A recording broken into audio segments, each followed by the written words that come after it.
The rain had been falling since afternoon, not the kind that announces itself with thunder, but the quiet, persistent rain that seeps into bones and thoughts alike. It wrapped the city in a thin veil of gray, blurring neon signs, washing the dust from pavements, and making everything feel heavier, slower. Night had arrived early, as it often did when clouds crowded the sky. Aisha stood beneath the narrow awning of the Grand Meridian Hotel, pulling her thin shawl closer around her shoulders. Her feet ached. Her back burned with a familiar pain she had learned not to complain about. 12 hours on her feet, smiling, apologizing, serving people who rarely noticed her face, had drained what little energy she had left. She checked her phone again. Dead, of course. She let out a slow breath, watching it disappear into the damp air. Her last bus had already gone. Rickshaws were scarce in the rain, and the few that passed slowed only long enough to look her over before speeding away, searching for passengers who looked like better pay. Aisha wasn't angry. Anger required energy. What she felt instead was a deep, dull tiredness, the kind that settled quietly in the chest and refused to leave. Behind her, the hotel doors opened and closed with mechanical precision. Laughter spilled out occasionally, along with the scent of expensive perfume and coffee. Inside, life was warm and bright. Outside, the city felt endless.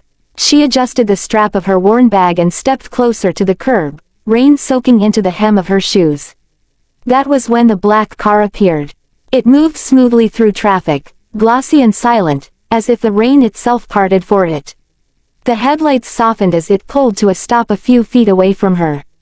Not abrupt, not aggressive, just present. The back door didn't open. Instead, the driver's door did. A man stepped out, tall, neatly dressed, holding an umbrella he didn't immediately open.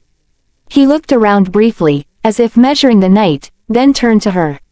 "Madam," he said, his voice calm and steady, untouched by the noise of rain and traffic. "Do you need a ride?" Aisha hesitated. She had learned caution early in life. Too early. Kindness, especially from strangers, often came with expectations she could not afford. She studied him quickly, the clean shoes, the pressed coat, the confident posture. He didn't look like someone desperate for money, but appearances in the city were deceptive. "How much?" she asked, keeping her tone neutral. "Whatever you think is fair," he replied. That made her frown slightly. Drivers didn't say that. Not here. Still, her feet hurt. Her head throbbed. And home felt impossibly far. "Sector 17, she said at last, already stepping toward the car. "Near the old apartments." He nodded, as if the destination mattered more than anything else. "Please," he said, opening the door for her. The interior of the car was warm, faintly scented with something subtle, wood, perhaps, or leather. Not overpowering, just calm. She sank into the seat before she could stop herself, exhaustion loosening her caution. The door closed gently. When the car began to move, the city slid past the windows like a slow, sad film. Streetlights shimmered in puddles. Shops pulled their shutters down. People hurried under umbrellas, heads lowered, chasing shelter. Aisha rested her forehead against the cool glass. The driver adjusted the mirror slightly. For a brief second, their eyes met. His gaze wasn't intrusive or curious.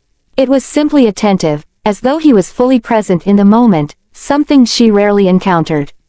She looked away first. Neither of them spoke. The silence wasn't awkward. It wasn't forced. It simply existed, stretching comfortably between them, like a shared understanding neither had. Named. Minutes passed. Aisha shifted in her seat. Something about the quiet invited honesty. Or perhaps it was just fatigue lowering her defenses. "My mother hates the rain," she said suddenly, surprising herself. He didn't turn around, didn't interrupt. He only slowed slightly at a turn, signaling carefully. "She says it makes her joints ache," Aisha continued, her voice soft.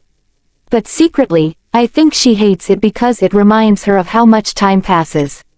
"Rain does that. Makes you think." Still, he said nothing.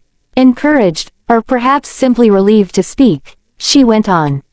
"She's been sick lately. Medicine is expensive. Everything is expensive." She gave a quiet, humorless laugh. Funny how breathing is free, but staying alive costs so much. The car stopped briefly at a red light. The glow painted the interior in red shadows. I work at the hotel, she said, gesturing vaguely behind her. Cleaning, serving, whatever they need. People smile at you when they want something. They look through you when they don't. Her fingers tightened around the strap of her bag. I don't blame them, she added quickly, as if defending strangers who would never know her. Everyone is tired. Everyone is surviving. The light turned green. The car moved again. The driver's hands were steady on the wheel. Aisha sighed. I used to think life would be different. Not easier, just different. She paused. But I guess we don't always get to choose the roads we drive on. This time, he spoke. Sometimes, he said quietly, the road chooses us. She blinked, surprised by the softness in his voice. It wasn't dramatic or rehearsed. It sounded like truth. They fell silent again. The rain grew heavier. As they drove deeper into quieter streets, the city noise faded, replaced by the rhythmic sound of tires on wet asphalt. Aisha felt her eyelids grow heavy. She forced them open, not wanting to miss her stop. You know, she said after a while, almost smiling, I've talked too much. Sorry. Long day. No need to apologize, he replied. Some days need words. Others need silence. She nodded, though he couldn't see it. Her building appeared, a tired structure with flickering lights and peeling paint. Home. Not beautiful, but familiar. Here, she said. You can stop here. The car pulled over smoothly. She reached into her bag, fingers brushing over the few crumpled notes she had left after groceries and medicine. She counted quickly, embarrassed. This isn't much, she said, handing it forward. But thank you. He took the money, glanced at it briefly, then placed it carefully in the compartment beside him. Take care, he said. She opened the door, rain immediately finding her again. Oh, she paused. Thank you, driver bye. The words slipped out naturally, without thought. He smiled, not wide, not proud. Just a small, thoughtful curve of the lips. As she stepped out, he added, almost casually, I hope your mother feels better soon. Aisha froze. She turned back. How did you? But the car was already pulling away, disappearing into the rain, leaving behind only fading headlights and a question that would stay with her far longer than the ride itself. She stood there for a moment, rain soaking her hair, heart oddly unsettled. Then she turned toward her building, unaware that the silence she had shared that night had already begun to change a life, not hers alone. Chapter 2. The Decision. Morning arrived without apology. The city woke up the way it always did, horns blaring, vendors shouting, buses groaning under the weight of too many lives and too few choices. But for Aisha, the morning felt different. Not lighter, not happier, just unsettled, as if something unseen had shifted during the night and her heart had noticed before her mind could catch up. She stood at the small stove in their narrow kitchen, stirring tea with one hand while supporting her mother with the other. The rain had stopped, but the air still carried its damp heaviness.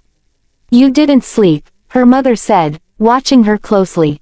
Aisha forced a smile. I did. A little. It wasn't exactly a lie. Sleep had come, but it had been shallow, restless, filled with fragments of headlights dissolving into rain and a calm voice she couldn't forget. I hope your mother feels better soon. The words echoed again. She hadn't told him her mother's name. She hadn't told him where she lived. And yet, he had listened, truly listened, in a way few ever had. By the time she reached work, the hotel lobby buzzed with unusual energy. Conversations overlapped. Phones rang without pause. Managers walked faster than usual, brows furrowed. Something had happened. Aisha, one of her coworkers whispered urgently. Have you heard? Heard what? She asked, tying her apron. They're saying the entire corporate group is shutting down operations today. All branches. All departments. Aisha froze. Shutting down. Why? No one knows. They say it came directly from the top. From the top. She didn't know why her heart skipped, but it did. Before she could ask more, her supervisor clapped her hands sharply. Everyone to the staff hall. Now. The room filled quickly, faces anxious, curious, afraid. The supervisor cleared his throat. You've all probably heard rumors. Let me be clear. Today, the hotel will remain closed. This is not a strike. This is not a loss. Salaries will be paid in full.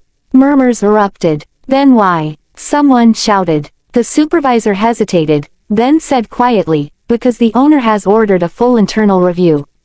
Effective immediately. Aisha's breath caught. The owner. She had never seen him. No one had. He was a name on documents, a shadow behind decisions that shaped thousands of lives without ever touching them. Until last night, the rest of the day passed in a blur. She returned home early, mind spinning, heart restless. Her mother slept most of the afternoon, her breathing shallow but steady. By evening, a message arrived on Aisha's phone from an unknown number. Please come to the Grand Meridian Hotel tonight at 8. It is important. No name, no explanation. Her fingers trembled. She almost didn't go, but something deep inside her, something quiet and insistent, told her this was the road she had been brought to. The hotel at night felt different when it was empty. The chandeliers glowed softly, no laughter echoing beneath them. Footsteps sounded louder. Truth felt closer. Aisha stood near the entrance, clutching her bag the way she always did when uncertain. Then she saw him. He stood near the window, hands clasped behind his back, gazing out at the city as if seeing it for the first time.